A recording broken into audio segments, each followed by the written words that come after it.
Certains voient l'activité physique comme un investissement pour leur santé et leur bien-être. Vous voulez en faire partie? Bienvenue chez Movemental. Je m'appelle Magali Dubois et je m'adresse particulièrement aux non-sportifs et à tous ceux qui aimeraient enfin réussir à adopter un mode de vie actif dans la durée. C'est en vous partageant des connaissances, des expériences et des points de vue différents que j'ai l'intention de vous aider à bâtir l'état d'esprit et la motivation nécessaires pour le faire. Alors j'espère que ça vous aidera et que vous aurez envie d'en parler autour de vous.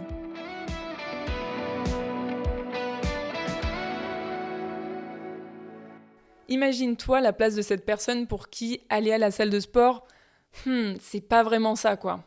Donc tu t'imagines à la place de cette personne, t'es en train de te rendre à la salle, tu décides de récupérer une brochure, de prendre un petit peu la température, et en même temps tu sens bien que t'es pas forcément très à l'aise, que tu te sens pas trop à ta place, que t'as l'impression de pas faire partie de ces gens-là. Bref, tu ressens un truc pas très agréable à l'intérieur de toi, et au moment en fait où tu décides de prendre cette brochure, tu te dis mais en fait je sais pas si je vais réussir à tenir le coup si je m'inscris à la salle. Et puis en plus de ça, je me sens pas vraiment sportif par rapport à tous ces gens-là que je suis en train de voir dans la salle. Mais au fait, c'est quoi pour toi un sportif? C'est la question que j'ai posée tout récemment à une de mes clientes et je vais l'appeler Alex pour simplifier les choses. Et en discutant avec elle, je me suis rendu compte que pour elle, un sportif, c'était quelqu'un qui faisait non seulement du sport régulièrement, c'est-à-dire qu'il faisait du sport au moins 3 fois par semaine pour elle, et en plus de ça, quelqu'un qui réussissait à tenir cette routine-là depuis au moins 1 an, et aussi qui arrivait toujours à se rendre à la salle de sport malgré le fait de ne pas toujours avoir envie, justement. Je serais curieuse de savoir en fait quelle définition tu as du sportif et est-ce que là ce que je te dis ou en tout cas ce que tu entends de la définition d'Alex, est-ce que c'est quelque chose qui te parle? Bref, pose-toi la question, c'est quoi pour toi en fait être sportif?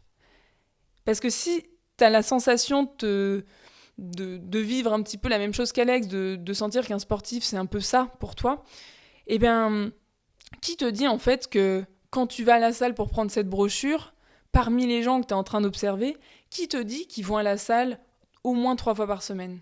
Et qui te dit en plus de ça qu'ils vont à la salle depuis plus d'1 an avec cette régularité-là? Et qui plus est, qui arrivent à chaque fois à y aller malgré le fait qu'ils n'ont peut-être pas toujours envie. En fait, et si c'était peut-être juste leur première séance, ceux que tu es en train d'observer là quand tu es à la salle? Et si ils n'y allaient qu'une fois par semaine? Ou et si peut-être ça faisait même pas 1 an qu'ils tenaient ce rythme-là? Ou encore plus, et s'ils n'arrivaient pas toujours à tenir le rythme qu'ils ont décidé d'avoir? À moins que tu ailles en fait demander individuellement à toutes ces personnes-là que tu vois à la salle, bah tu peux pas réellement savoir en fait.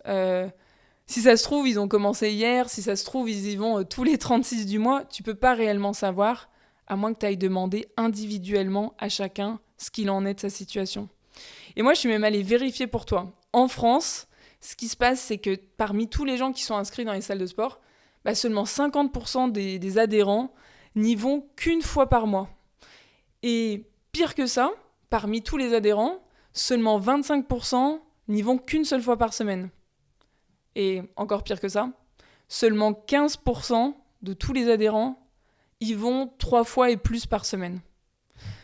Donc si on suit un petit peu ce truc-là, ça veut donc dire que parmi les gens que tu observes en allant à la salle, que tu vois devant toi en train de faire leur sport, si on suit la définition d'Alex, ben seulement 15% de ces gens-là sont réellement des sportifs. Selon la définition d'Alex et peut-être selon ta définition aussi. Alors, pour qui tu te prends déjà de mettre tous ces gens-là dans des cases qui sont pas forcément les bonnes? Mais pire que ça, en fait, pour qui tu te prends de croire que t'as moins ta place que la majorité des gens qui se rendent dans des salles de sport, en fait?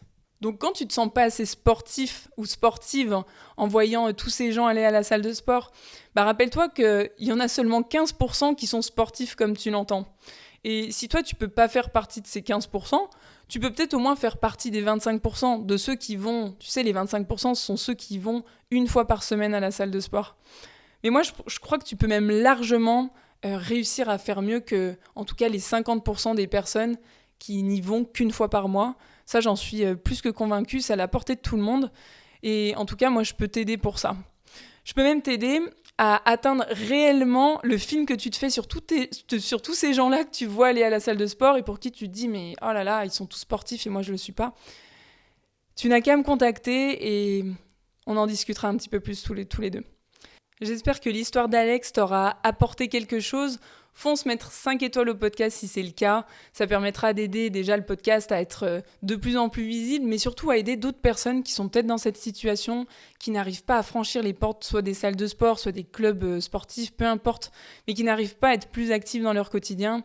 Je compte sur toi aussi pour faire passer le mot. L'idée, c'est que de plus en plus de personnes trouvent de la facilité à être non seulement plus actives, mais peut-être plus sportives pour certaines d'entre elles qui ont envie justement de toucher ces 3 fois par semaine de sport comme l'entend Alex. Moi, je te souhaite une très belle fin de journée, bonne chance à toi et je te retrouve très vite pour un nouvel épisode. Ciao!